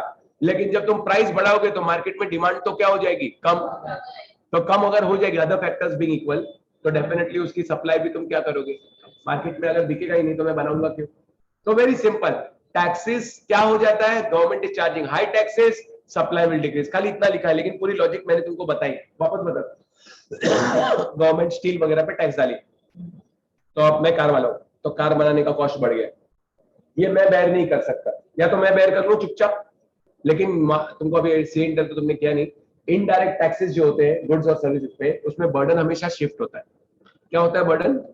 हमने 12th में पब्लिक इकोनॉमिक्स में तुमको बताया था, distinguish between direct tax and indirect tax. दीदी आपने किया था public economics topic, direct tax indirect tax. Burden क्या होता है, शिफ्ट। तो मैं बर्डन कस्टमर पे डालूंगा, मतलब मेरे को झक मार के कार का प्राइस बढ़ाना पड़ेगा। अभी बीच में ऐसे ही हुआ, कार सब महंगी हो गई, 10% सबने बढ़ा दिया, और सभी बढ़ाएंगे, सब काय को कोई वो नुकसान उठाएगा। प्राइस जब बढ़ जाएगा तो अदर फैक्टर्स भी इक्वल, ओवरऑल मार्केट की डिमांड क्या हो जाएगी, कम हो जाएगी। जब मार्केट में डिमांड ही कम हो जाएगी तो हम ज्यादा बना के क्या करेंगे, घर पे चलाएंगे कार, तो हम ऑटोमेटिक अपना प्रोडक्शन और सप्लाई भी क्या कर देंगे, कम, क्योंकि वो बर्डन बेचारा जो हमने शिफ्ट किया है कंज्यूमर पूरी तरह बेयर नहीं कर पा रहा है। अच्छा अब इसका उल्टा सोचो, सब एक बात पक्की हो गई, रट्टा मत माना, लेकिन बता रहा हूं, टैक्सेस मैंने क्या कहा, ज्यादा, तो सप्लाई क्या हुआ, कम, इतना ही पता। अब मैं टैक्सेस का उल्टा यहां लिख देता हूं अलग से, सब्सिडी। 12th में भी था, ये पूरा आंसर भी था 12th में, लेकिन शायद कई लोग भूल गए तो बताएगा। सब्सिडी या सब्सिडीज, सब्सी आई डीज, प्लूरल बोले तो सब्सिडीज मतलब डिस्काउंट। गवर्नमेंट ने तुमको डिस्काउंट दिया है। फार्मर का एग्जांपल लेते हैं, अभी कार पे तो नहीं देती कभी। समझो तुम फार्मर हो, सीड्स और फर्टिलाइजर्स चाहिए तो ही अनाज उग पाएगा, जो भी तुमको उगाना है, चावल गेहूं। गवर्नमेंट बहुत सब्सिडी देती है, गवर्नमेंट का अलग से पूरे दुकानें होती बड़ी बड़ी। जैसे राशन कार्ड सिस्टम कैसा होता है, अपन गरीब लोग राशन कार्ड लेके जाते हैं ना, वो चावल वगैरह सब मिलता है। वैसे गांव में मैंने देखा है गवर्नमेंट का फर्टिलाइजर का सेंटर, गवर्नमेंट का सीड का सेंटर, आओ किसान भाई आओ, सस्ते में लेके जाओ, आओ ऐश करो ऐसा। अब बताओ सब्सिडी अगर मिल रही है तो वो फार्मर का कॉस्ट ऑफ प्रोडक्शन ऑटोमेटिक क्या हो जाएगा, कम। जो चीज 100 रुपए की थी गवर्नमेंट उसको 40 रुपए में दे रही है, कॉस्ट कम हो जाएगा। कॉस्ट कम हो जाएगा तो अनाज का ओवरऑल उगाने का कॉस्ट भी क्या हो जाएगा, कम। और वैसे भी अनाज तो नेसेसिटी है, बट फिर भी definitely that means seller will be able to supply, he will be able to produce more, मतलब he will be able to supply more के लेस। सीधी बात है, सब्सिडी से तुम्हारा कॉस्ट कम हो जाएगा, तो डेफिनेटली वो हिसाब से तुम अगर उसका बेनिफिट कस्टमर पे पास ऑन करोगे, मतलब वो चीज का डिमांड अगर ज्यादा है तो भी तुम्हें टेंशन नहीं लेना है, तुम अपना सप्लाई भी ज्यादा कर सकते हो। या सिंपल भाषा में याद रखें, टैक्स का अपोजिट क्या होता है, सब्सिडी। एकदम एग्जैक्ट अपोजिट वर्ड है टैक्स का अपोजिट। जैसे ब्लैक का व्हाइट है, संडे का मंडे है, गर्ल का बॉय है, टैक्सेस का सब्सिडी है। टैक्सेस ज्यादा, सप्लाई कम, सब्सिडी ज्यादा, इतना ही याद रखना है, तो सप्लाई ज्यादा तुम कर पाओगे। अच्छा, बहुत ही इंटरेस्टिंग बात आ रहा है, please serve Neelam Mishra toast, क्या कहा, pastries, period of time. Economics के स्टूडेंट को मालूम होना चाहिए कि सप्लाई क्या, इकोनॉमिक्स में टाइम पीरियड होते हैं, समय की रेखा। सबसे बलवान कौन है, ये सवाल मैंने हमेशा बताया उनको, जो पहले मेरे पास पढ़ते उनको मालूम। जैसे कल मेरा छोटा वाला लड़का जो 7th में है, वो हिस्ट्री पढ़ रहा था और वो सरप्राइज हो रहा था कि एम्पायर सीरीज में जो हुआ वही उसकी बुक में भी लिखा हुआ है कि लोधी था, फिर मुगल्स आए, बाबर आया, एक डिज्नी हॉटस्टार पे सीरीज आई है एम्पायर, फिर कैसे वो 14 साल में राजा बना बार बार वगैरह वगैरह, बोलो एकदम मैच हो रही। मैंने हाँ, तो उन लोग ने ऐसे ही कॉपी की। फिर मैंने कहा, फिर उसने आगे बताया अकबर का भी था, शाहजहां, सीबीएसई में शाहजहां भी है, पूरा मुगल्स का है, फिर वगैरह राजपूत का भी है। तो मैंने कहा बताओ सबसे बलवान कौन, तो सब बोला अकबर, नहीं बार बार। मैंने कहा सबसे बलवान समय, बोल तेरी बुक में ये लोग हैं, इसमें से कौन जिंदा है, बोले कोई जिंदा नहीं है। तो इससे साबित हो गया सबसे बलवान कौन है, बाहुबली। बाहुबली के पहले सबसे बलवान कौन है, समय से बलवान कोई नहीं। और यहां हम समय को इकोनॉमिक्स में बोल दो टाइम पीरियड कहते हैं, जिसको हम अलग अलग भाई साहब तरीके से समझेंगे। बहुत कम समय, वेरी शॉर्ट पीरियड, वेरी कम समय, शॉर्ट पीरियड। बहुत कम और कम में फर्क होता है। थोड़ा ज्यादा समय, लॉन्ग पीरियड। बहुत ज्यादा समय, वेरी लॉन्ग पीरियड। टोटल 4 होते हैं जो आगे मार्केट टॉपिक में आएंगे, very short, short, long, very long. जैसे मैं एक दिन की बात करूं या 1 घंटे की बात करूं, ऐसे ही बोलो, कुछ घंटों की बात करूं वेरी शॉर्ट, हफ्ते भर की बात करूं एग्जांपल है तो शॉर्ट, महीने भर की बात करूं, महीने या कुछ महीने डिपेंडिंग ऑन कौन सी इंडस्ट्री, बट एग्जांपल है, और कई सालों की बात करूं वेरी लॉन्ग। अब हम यहां सिंपल भाषा में बात करते हैं। एक एग्जांपल ध्यान से सुनना, इधर मैं बोल दूंगा लेकिन समझ में नहीं आएगा जब तक एग्जांपल नहीं बताऊंगा। इसके लिए मेरा फेमस एग्जांपल सूरज, आप पढ़े आपको याद होगा। अब इतने सालों में तो हमको एग्जांपल भी बाहर कर, मेरे को थोड़ी सुबह पढ़ के आने की जरूरत है, सब यहाँ ब्रेन में सेव्ड है। तो एग्जांपल इमेजिन करते हैं, मैंने एक साबुन की फैक्ट्री स्टार्ट की। मैं एक साबुन बनाता हूँ, रोज साबुन, साबुन का नाम भी अच्छा दिया मैंने, रोज, ROS, रोज साबुन। उसमें गुलाब की पंखुड़ियां भी है, रोज साबुन। रोज साबुन से नहाओ और रोज की तरह खिल जाओ। एक दिन में, छोटी फैक्ट्री मेरी, बड़ी फैक्ट्री नहीं है, 1000 साबुन प्रोड्यूस होती है। कितनी, 1000। इसके लिए रॉ मटेरियल लगता है, केमिकल वगैरह, खुशबू, फ्रेग्रेंस, गुलाब के पत्ते, ये सब रॉ मटेरियल। लेबर, मजदूर लोग भी है मेरे वहां जो काम करते हैं। मशीन्स ये भी लगती है, और मशीन स्पेशल मशीन्स है, सोप का मोल्ड। अब दिन का 1000 साबुन बना दो, ठीक है। हुआ ये कि सौरभ, मेरे जो कस्टमर है दुबई से, वो आए, बोले हम तुम्हारी साबुन से नहाई, बहुत अच्छा लगी, तुम्हारी साबुन बहुत अच्छी है, हम चाहती है कि तुम एक दिन में हमको 10,000 साबुन देगी, हम तुमको डबल पैसा देगी। मेरे पास कोई पहले से ओपनिंग स्टॉक नहीं है, अभी मेरा रोज का नया स्टॉक है। एक दिन में 10,000 साबुन चाहिए इसको, और पूरा डबल पैसा ही देने को तैयार है। बताओ ये ऑर्डर मुझे ले लेना चाहिए कि नहीं? एक दिन में तो मैं नहीं बना पाऊंगा।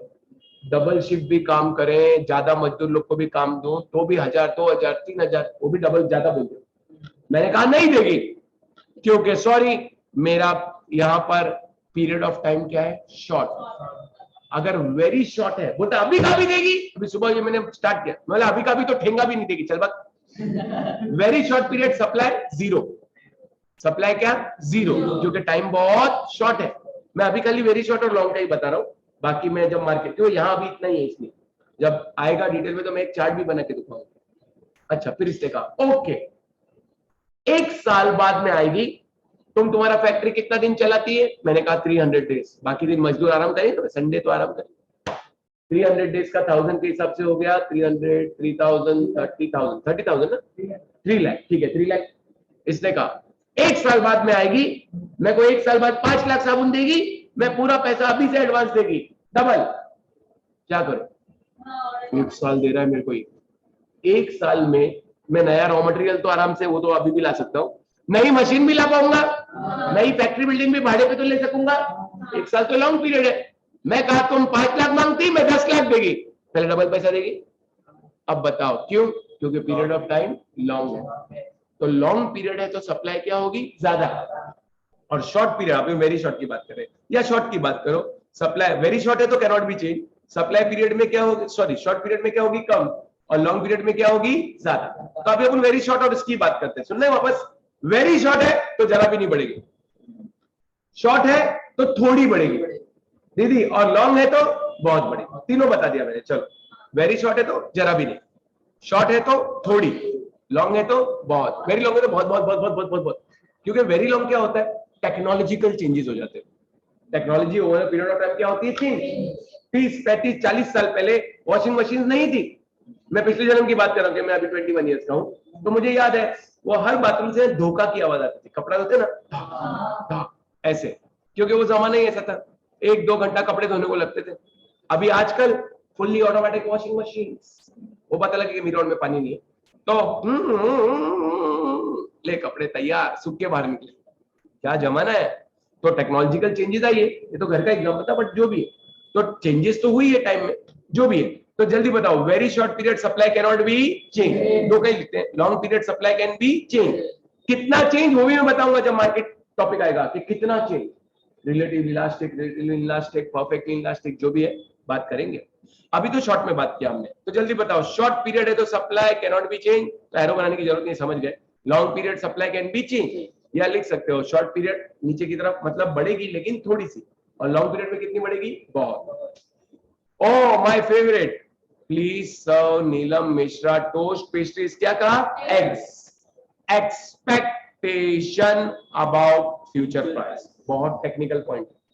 कौन हो तुम, सेलर, और साथ में घर पे रीड करते रहना, 3 मैजिक वर्ड्स हैंडसम मैन, याद है अपनी बात हुई थी, रीड रीड, जैसे होते जाए रीड करते जाए। अब डिमांड इलास्टिक डिमांड हुआ, अब ऐसा नहीं 7 दिन तक रीडिंग नहीं करना है, जब भी टाइम मिले रीडिंग स्टार्ट कर देना। अच्छा ये पॉइंट देखना, बहुत ही इंटरेस्टिंग पॉइंट, फ्यूचर प्राइस। अच्छा कौन हूं मैं, सेलर, क्या काम है मेरा, बेचना। मान लो दूध की डेयरी है मेरी, दूध की दुकान, एक्सक्यूज मी, क्यूएस लिखा मैंने, क्वांटिटी सप्लाई, इस टॉपिक में क्यूडी नहीं लिखेंगे, क्यूएस। दूध का भाव 50 रुपए लीटर है और मैं 50 लीटर सप्लाई करने को तैयार है, मान लो, ठीक है। हम दूध वाले जो है मीरावड़ के जो भी है, हमारी खुद की यूनियन, यूनियन बोले तो हमारी खुद की कोऑपरेटिव है या हमारे खुद का संगठन है, और कोऑपरेटिव या जो हम सब जितने भी अपन सब लोग ऐसा अपन दूध वाले लोग हैं, ठीक है, अपनी सबकी डेयरी। हम सबके चेयरमैन कौन, द हैंडसम मैन सौरभ, आप हमारे चेयरमैन, नमस्ते चेयरमैन जी। ये डिसाइड करते हैं कि प्राइस क्या है। इनका फोन है, मैंने कहा हाँ चेयरमैन साहब बोलिए। चेयरमैन साहब ने कहा सुनो, शाम को दूध का भाव 60 रुपए करना है सबको, सब जितने भी दूध वाले सब लोग, ओके। मैंने कहा यस बॉस, जैसा आप बोलोगे हम करेंगे। मान लो एग्जांपल है, शाम को दूध का भाव 60 रुपया होने वाला है, ये सुबह है ये शाम है, कितना होने वाला है, 60। तो 50 के भाव पे मैं क्या करूंगा, ट्राई करो सोचने का, ज्यादा बेचना चाहूंगा कि कम। शाम को 60 होगा तो कमाई अच्छी होगी, कमाई अच्छी होगी तो क्यों ना मैं अभी क्या करूं, कम बेचूं। तो इन अदर वर्ड्स कितना भी लिख दो, फॉर एग्जांपल लेट अस से मैं क्या करूंगा, अब सिर्फ समझो 30 लीटर ही बेचना चाह रहा हूं। कितना लीटर? क्या देखा तुमने?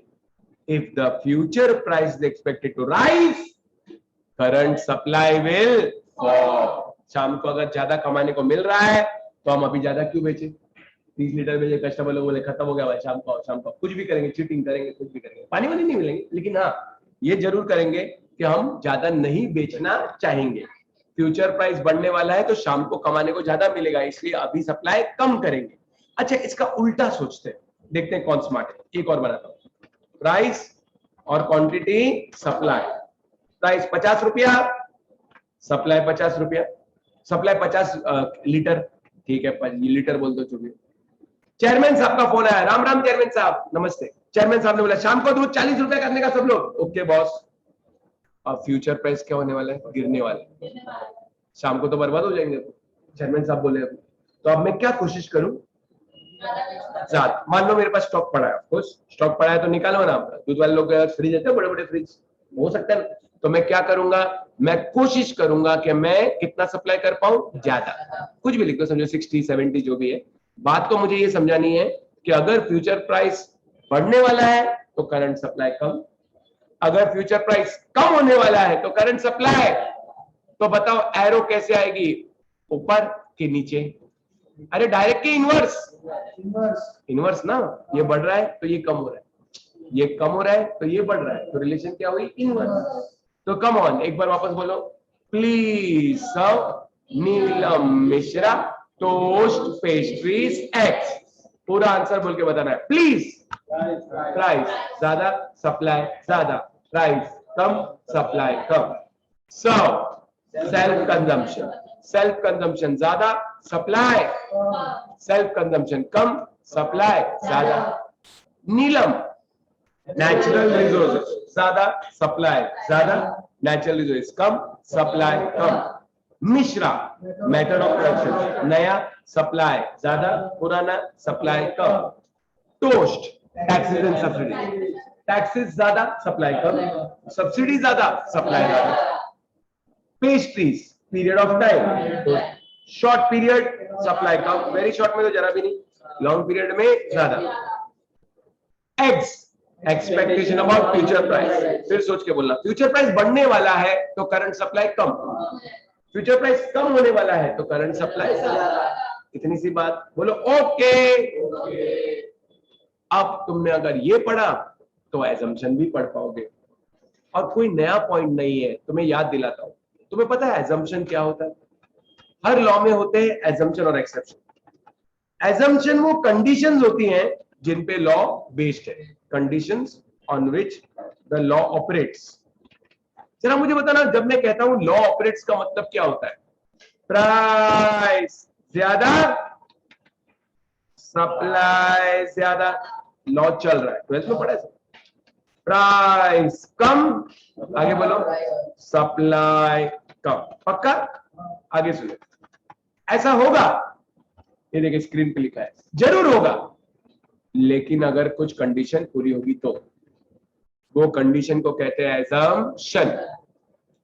अगर कंडीशन नहीं पूरी हुई तो लॉ नहीं चलेगा। नहीं चलेगा का मतलब क्या होता है? वेरी गुड, उल्टा चलेगा। उल्टा चलेगा का मतलब क्या होता है? अरे कहां गया है? बता, नहीं उल्टा चलेगा, पहले क्या, उल्टा का मतलब क्या है? प्राइस ज्यादा, सप्लाई कम, प्राइस कम, सप्लाई ज्यादा। ओ माय गॉड, हम ऐसा नहीं चाहते। हम नहीं चाहते कि लॉ ऑफ सप्लाई उल्टा चले। हम तो ये चाहते हैं कि लॉ ऑफ सप्लाई कैसा चले? सीधा चले। लेकिन ऐसा कब होगा? जब क्या पूरी होगी? कंडीशंस। और उन्हीं कंडीशंस को क्या कहते हैं? एजम्पशंस। अब मैं बताता हूं क्या है एजम्पशन। 2 मिनट में कैसे होता है, 5 मिनट। ये बताओ, सप्लाई के बहुत सारे फैक्टर्स है जो उसको इन्फ्लुएंस करते हैं। सिर्फ प्राइस है कि बहुत सारे फैक्टर? लेकिन जो लॉ ऑफ सप्लाई है वो रिलेशन किसके साथ दिखाता है? प्राइस। मेरा हीरो कौन? प्राइस। मेरा प्यार कौन? जादू कौन, मेरे 10 बच्चों की बात कौन, बाकी लोगों को मैं हीरो नहीं बनने दूंगा। तो बाकी फैक्टर्स को डोमिनेट नहीं करने देना है, इसलिए बाकी फैक्टर्स के आगे आप लिखेंगे नो चेंज, क्योंकि लॉ ऑफ सप्लाई रिलेशन किसके साथ दिखाता है, प्राइस। दीदी एजम्पशंस का लॉजिक अगर आपने नहीं सीखा है तो आज सीखो। क्या एजम्पशंस का लॉजिक क्या है?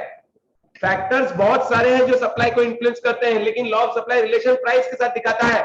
दूसरों को मैं डोमिनेट नहीं करने दूंगा, इसलिए सबके आगे मैं वर्ड क्या लिखूंगा, बांध दूंगा। जैसे इसको अच्छी तरह समझने का तरीका देखिए। फॉर एग्जाम्पल लेट अस से आज विराट कोहली की बर्थडे। अनुष्का भाभी चाहती है कि आज की मैच, समझो आज मैच है, मैं मैन ऑफ द मैच उसके हब्बी विराट कोहली ही बने। आज इंडिया खेलने के लिए उतरी, मतलब मैदान पे उतरी, समझो मैच है T20, समझो न्यूजीलैंड के साथ। पाकिस्तान टूर कैंसिल हो गया तो न्यूजीलैंड अभी इंडिया है। हम बोले आ जाओ हम लोग खेलेंगे, चल टेंशन मत। आज पहला मैच है T20 का, विराट कोहली की बर्थडे है, T20 का मैच है और इंडिया की टीम और न्यूजीलैंड की टीम, न्यूजीलैंड भी आजकल बहुत फॉर्म में चल रही है, न्यूजीलैंड खेलती तो बहुत अच्छा खेलती। मैच चालू है, अनुष्का चाहती है, अनुष्का भाभी चाहती है कि Virat man of the match बने। ऐसा सिर्फ जब हो सकता है जब बाकी 10 प्लेयर उस दिन विराट से अच्छा नहीं खेलेंगे, क्योंकि अनुष्का का हीरो कौन, उसकी जानू कौन, वो क्या चाहती है, कौन मैन ऑफ द मैच बने, विराट। तो हमें उस दिन अज्यूम करना होगा कि बाकी लोग अच्छा नहीं खेलेंगे, जबकि बाकी लोग भी अच्छा खेलते हैं। ऐसा तो क्या बाकी लोगों को खेलने नहीं आता क्या? हो सकता है Rohit Sharma man of the match बन जाए, वो भी अच्छा खेलता है। हो सकता है कोई bowler man of the match बन जाए, वो क्या नाम है, मोहम्मद शमी है कि है आजकल अच्छा फॉर्म में था, सुना व्हाटएवर, कोई भी, बुमराह है, वो मैन, कोई भी मैन ऑफ द मैच बन सकता है। लेकिन मैं नहीं चाहती, मैं अनुष्का, मैं नहीं चाहती कि मेरे पति के सिवा कोई और मैन ऑफ द मैच बने, इसलिए मैं अज्यूम करूंगी उस दिन गंदा खेले। सेम वे मेरा हीरो प्राइस है, मैं नहीं चाहती दूसरे लोग इन्फ्लुएंस करें सप्लाई को, अदर फैक्टर डोमिनेट करें, इसलिए सबके आगे मैं क्या वर्ड डालूंगी। अब जो तुमने आंसर पढ़ा प्लीज सर नीलम मिश्रा, ये आंसर वही सेम आएगा, प्राइस को छोड़ के बाकी सब वर्ड आएंगे और सबके आगे वर्ड क्या आएगा, एग्जांपल सुने। जैसे example, no change in natural resources. एक पॉइंट समझ गए तो सब समझ जाओगे। डायलॉग सुनो, हम अज्यूम कर रहे हैं कि नेचुरल रिसोर्सेज चेंज नहीं हो रहे। अगर नेचुरल रिसोर्सेज ज्यादा तो सप्लाई ज्यादा, even at a lower price, even at a lower price, क्योंकि कुदरत का आशीर्वाद है। और नेचुरल रिसोर्सेज कम तो सप्लाई कम, even at a higher price. जैसे अभी एग्जांपल दिखाता हूं, इस बार अच्छी बारिश हुई, टमाटर को उगाने के लिए पानी बहुत लगता है और कुदरत का आशीर्वाद था। देखो ना 10-10 रुपया किलो टमाटर मिल रहा है, एक टाइम पे 80-100 तक पहुंच गए, 10-10 रुपया किलो, तो भी पब्लिक जो है मतलब रिलेक्टेंट है बाय करने के लिए। या ऐसा बोलूंगा मैं, कुदरत का आशीर्वाद ज्यादा हो गया है, इसलिए sellers are willing to supply more even at seller के एंगल से बात करेंगे, लोअर प्राइस में तो फेंकने पड़ेंगे सड़क पे, टमाटर सड़ जाएंगे तो क्या करेंगे, फेंकना पड़ेगा, तो they are ready to supply more even at lower price. इसलिए टमाटर का भाव इतना नीचे आ गया, 10 का 1.5 किलो भी लेके गया था कल से, 10 का 1.5 किलो, मस्त एकदम टमाटर खाने का हेल्प बनाने। तो टमाटर का एग्जांपल जब तो कुदरत का आशीर्वाद ज्यादा है तो सप्लाई विल राइज इवन। अच्छा सोचो, कुदरत का प्रकोप पड़ गया, नेचुरल रिसोर्सेज एग्जॉस्ट हो गए, सप्लाई विल फॉल। कोई माँ, हम ऐसा नहीं चाहते, हम नहीं चाहते कि नेचुरल रिसोर्सेज इन्फ्लुएंस करे, हम चाहते हैं मेरा हीरो सिर्फ कौन हो, तो मेरा हीरो है, तो मेरा दिलबर है, अपनी इको की कहानी का तू हीरो है। ऐसा असली गाना था, नहीं मालूम, अब तो थोड़ा वर्ड चेंज हो गया इको का, तो यस। अच्छा कोई बात नहीं, तू मेरा हीरो, ओ ओ ओ ओ ओ ओ ओ ओ, तो मेरा हीरो कौन, बाकी सबसे मुझे कोई लेना देना नहीं है। मेरी शादी होगी तो सिर्फ किससे, हमारे 100 बच्चे होंगे किसके साथ, प्राइस के साथ, ऑब्वियसली, क्योंकि बाकी सब जीरो है। सबके आगे वर्ड क्या है, कोई भी पॉइंट लिखो सबके आगे यही लिखना है। डायलॉग सुने, it is assume there is no change in फलाना फलाना ढिमका। हाँ मतलब ये जो पॉइंट्स है वो फलाना, if there is change in फलाना फलाना ढिमका, supply will rise even at a lower price और सप्लाई विल फॉल। बात खत्म, सब में यही पॉइंट लिखना है, हम ये नहीं चाहते। चेक करना है कर लो, पॉइंट ऊपर नीचे कर सकते हैं, उसका टेंशन नहीं है, तो इसलिए अलग से कोड वर्ड बनाने की जरूरत नहीं है। तो मैं पहले एक तो पढ़ के दिखाऊं। It is self consumption. देखें, it is assume there is no change in self consumption. If the producer like farmer increases self consumption, supply may decrease even at a और vice versa भी लिख सकते हैं। सब में तुमको यही गाना मिलेगा, तुमको जितनी बार पढ़ना है पढ़ लो। देखो, no change in method of production, पहले मैंने लॉजिक बता दिया assumption की। अभी देखते हैं किधर गया। नो चेंज इन क्या कहा? Method of production. हटा देते चाहिए तो ये देखो, it is assume there is no change in method of production. अगर नया मेथड होगा तो सप्लाई में rise even at a lower price. सब अगर प्रोडक्शन और एडवांस होगा तो supply will rise even at a. हम ऐसा नहीं चाहते तो हम अज्यूम करेंगे कि मेथड में कोई चेंज, नेचुरल रिसोर्स में कोई चेंज, सेल्फ कंजम्पशन में कोई चेंज, क्लाइमेटिक कंडीशन में कोई चेंज, जो भी फैक्टर है उसमें कोई चेंज। सब में क्या लिखना है? No change. सब में वही लिखा है, इसलिए मैं बार बार इसमें टाइम वेस्ट करने की जरूरत नहीं पड़ेगी। और पढ़ना है। अब देखो, मैंने आपको बताया please serve Neelam Mishra toast pastries eggs, लेकिन क्या ऐसा है कि खाली वो 7-8 फैक्टर ही है? और 1000 फैक्टर हो सकते हैं। जैसे ट्रांसपोर्ट, अच्छा 12th में आपने पढ़ा था, मैंने एक्स्ट्रा डाला था टोमेटो कोकोनट चटनी एक्स्ट्रा 4 पॉइंट एक्स्ट्रा डाले। तो आप लोग ट्रांसपोर्ट की बात करते हैं, ट्रांसपोर्ट अच्छा तो सप्लाई ज्यादा।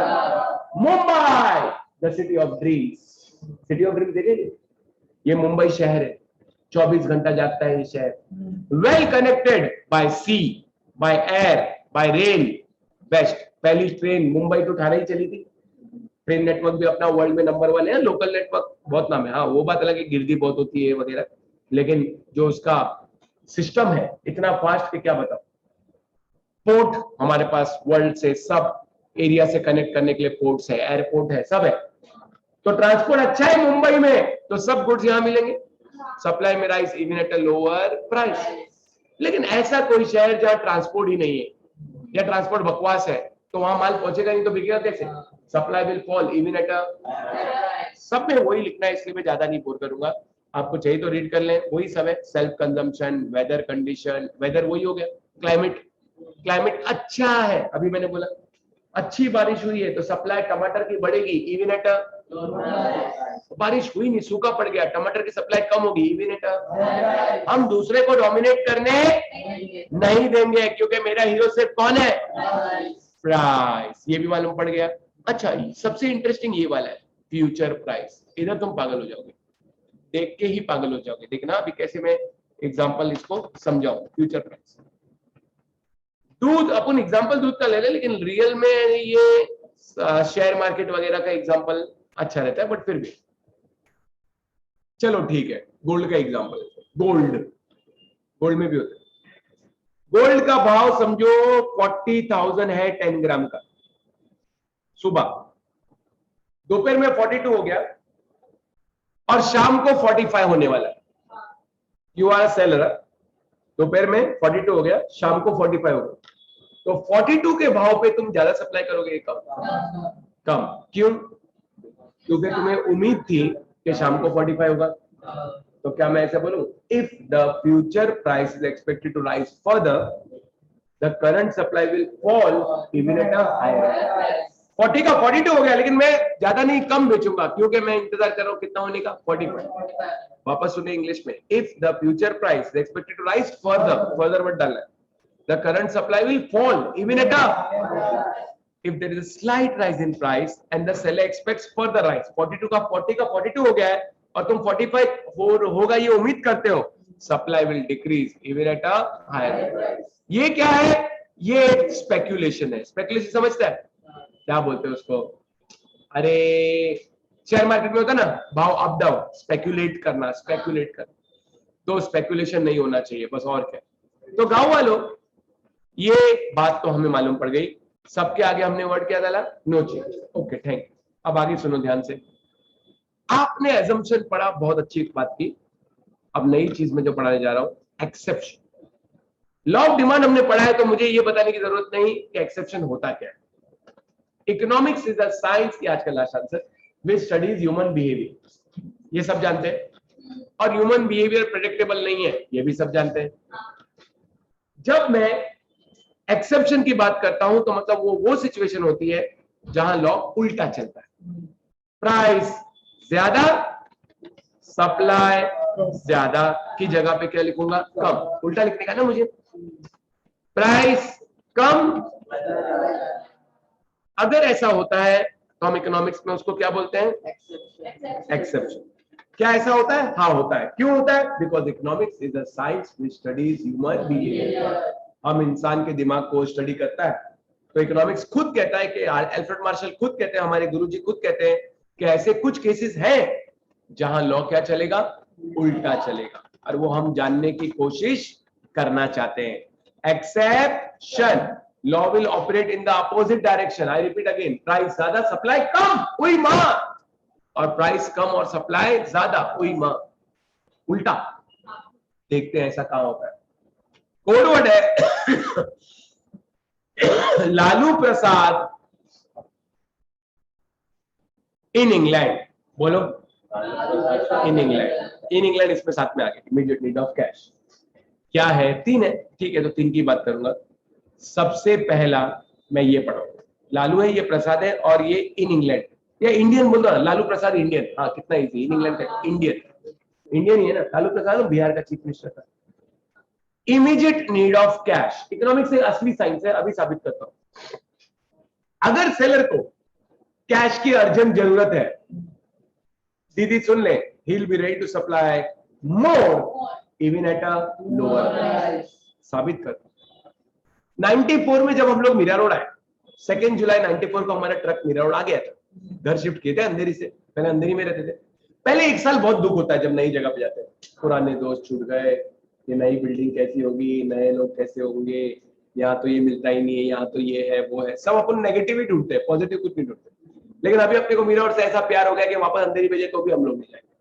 अपना मीरा रोड अच्छा नहीं, अच्छा है, अच्छा है ना मीरा रोड। तो मैं बोलूं 94 में जब आया, एक बड़ा गेट था, शांति स्टार बिल्डर्स, पूरा शांति नगर, नया नगर तो बनना स्टार्ट हुआ था। कुछ नहीं था, अस्मिता की 4-5 बिल्डिंग थी और आगे पूरा खाड़ी था, कुछ नहीं था। हम लोग तो ट्रैक से जम मार के आते थे, शॉर्टकट, दो ही ट्रैक थे, 4 थे ही, जो भी मैं कहूं तो, क्योंकि डेवलप हुआ ही नहीं था, हर जगह कीचड़ मट्टी, ये वो, मच्छर कॉकरोच के साइज के हैं, बड़े बड़े मच्छर, खतरनाक, पानी नहीं है, टैंकर के पानी में कीड़े वगैरह, मतलब एकदम गांव ही था ना, ग्राम पंचायत बहुत।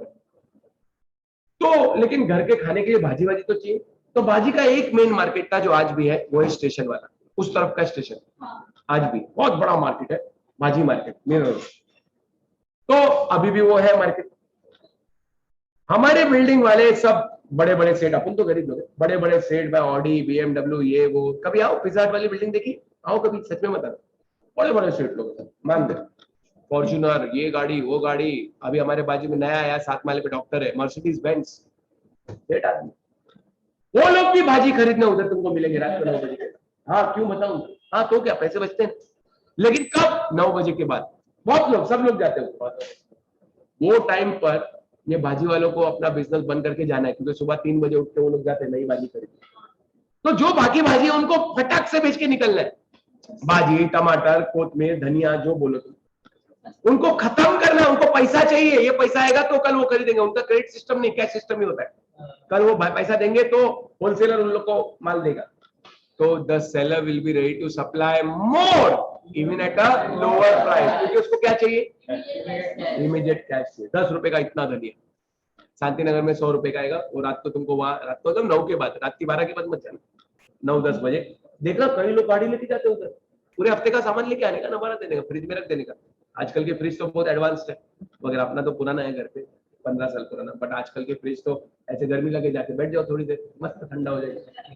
तो क्या पब्लिक खरीद रही है, टमाटर जो सुबह 30 रुपए किलो था वही शाम को 10 रुपए किलो, भाजी फ्रूट लेके जाओ, रस्ते का माल सस्ते में, खाली करने का भाव, बिकॉज उसको क्या चाहिए, कैश। उसके पास कोल्ड स्टोरेज वगैरह नहीं, कहाँ रखेगा वगैरह, उसको बेच के खत्म करने का, भले लॉस में बेचा वो बेचेगा, खत्म करो भाई, पैसा कुछ तो आएगा।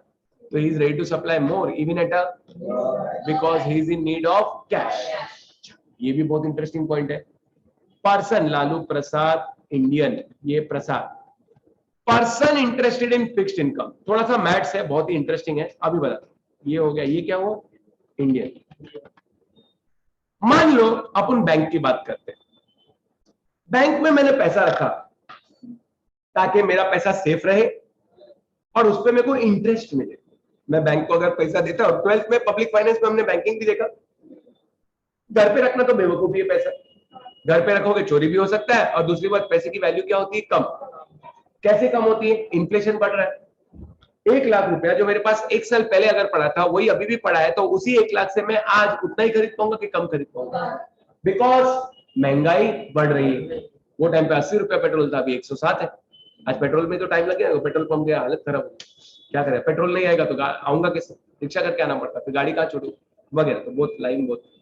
तो गांव वालों, मैं कहूं कि एक आदमी की बात करते हैं जो बैंक में पैसा डालता है, समझो मैं सेविंग करता हूं, 1 लाख मैंने बैंक में एफडी किया, एफडी है फिक्स डिपॉजिट, 10% इंटरेस्ट मिलता है, तो 1 लाख पे 10% कितना होगा बताओ, 10,000 होगा। आराम से देखते हैं, ये है इन्वेस्टमेंट, ये है आरओआई रेट ऑफ इंटरेस्ट, और ये है इंटरेस्ट अमाउंट।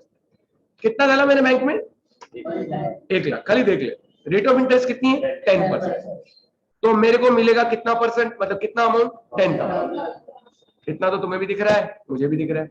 अच्छा, मान लो बैंक कहती है, अपन जानबूझ के पहले रेट ऑफ इंटरेस्ट कॉलम पहले बना देते हैं, बैंक कहती है कि देखो भाई, हम रेट ऑफ इंटरेस्ट यहां ले रहा हूं, रेट ऑफ इंटरेस्ट 20% करते हैं। ऐसा बैंक एक साथ में इतना परसेंट बढ़ाती नहीं है, एग्जाम्पल 20%, अरे आधा परसेंट बढ़ाती है, कभी बढ़ाती तो आधा, वो भी मुश्किल से, और अभी तो इकोनॉमी इतनी हाल में, ऐसे बुरे हाल में चल रही है ना कि डाउन भी हो सकता है। कल मैंने एक नई चीज पढ़ी, मेरे को भी नहीं मालूम था, जापान वगैरह में तो नेगेटिव इंटरेस्ट चलता है।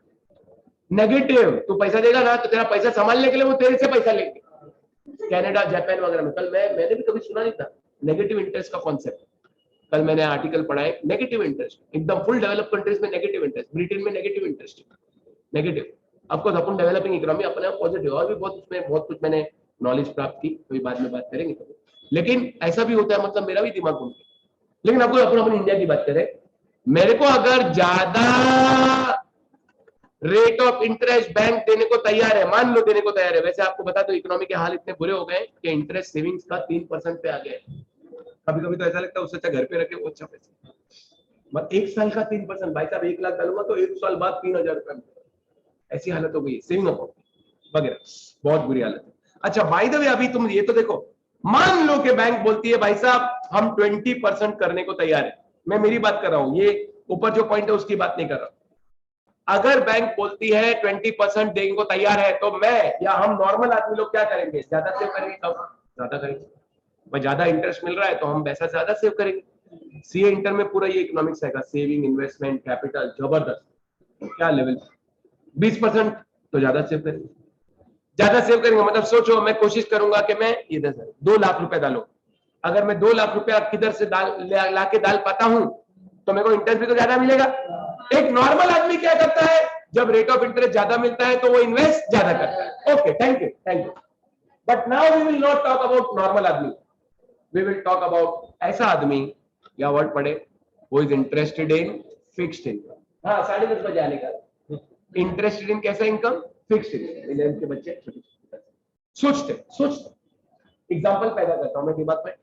हमारे बिल्डिंग में ऊपर वाले फ्लोर पे एक अंकल रहते हैं जो आर्मी में भी थे, अभी रिटायर हो गए, और बूढ़ा बूढ़ी 2 जन रहते हैं, बेटा बेटी सब भाग गए मतलब सब शादी वादी हो गई, सब सेटल हो गए, कोई फोन भी नहीं उठाता, फोन उठा के रॉन्ग नंबर बोलते, जबकि मोबाइल में सेव्ड है तो भी रॉन्ग नंबर बोलते, कोई ध्यान नहीं रखता बूढ़ा बूढ़ी का। उन लोगों ने कुछ बैंक में इन्वेस्टमेंट करके रखी थी, मान लो 1 लाख, 10% ब्याज, 10,000 रुपीज मिलता था। अब 20% हो गया, तो मैंने कहा अंकल आप भी चले जाओ बैंक, आपके अगर पड़ा है पैसा तो इन्वेस्ट कर दो, ज्यादा इंटरेस्ट मिलेगा। उन्होंने कहा देखो हम अभी 80 ईयर्स अबाव हो गए, आज रात को सोएंगे सुबह उठेंगे गारंटी नहीं है, कई लोग नींद में मर जाते हैं, सुनील दत्त भी नींद में मर गया था, हमारे एक रिलेटिव थे, क्या बोलते हैं, मासी के हस्बैंड को क्या बोलते हैं, मासा, वो भी नींद में ही गए थे, रात को सोए सुबह उठी, पता नहीं। एक्चुअली अच्छा है, इतनी आसान मौत। हुआ ये कि मैंने कहा अंकल जी आप भी ज्यादा इन्वेस्ट करो, बोले नहीं बेटा जी हमें कोई पैसे का प्यार नहीं है, हम बुढ़ा बुढ़ी जो जी रहे हैं और दाल रोटी खा रहे हैं, बस हमें नहीं चाहिए पैसा। We are not interested in earning more, we are interested in fixed income. हमें 10,000 पर मंथ से काम चलेगा। कौन बोल रहा है, बुढ़ा बुढ़ी, अंकल आंटी, बहुत प्यार है दोनों के बीच में, बहुत। मालूम है खाना भी कैसे खाते हैं, पहले अंकल खाना खाएंगे, आंटी उनको हाथों से खिलाते, फिर आंटी खाना खाती है, अंकल हाथ से खिलाते हैं। बताओ ऐसा क्यों? दांतों का एक ही सेट है ना, हाई लेवल। तो अब मैंने कहा कि अंकल आप ज्यादा पैसा डालो, बोले नहीं मेरे को चाहिए ही नहीं पैसा, मैं ऊपर थोड़ी लेके जाएगा मरने के बाद, मेरे को नहीं मांगता पैसा। तो इसका मतलब अंकल अब मालूम है क्या करने वाले हैं, अपनी इन्वेस्टमेंट क्या कर देंगे कम। मैक्स बोलता हूं, मैक्स मैक्स आता है मैक्स।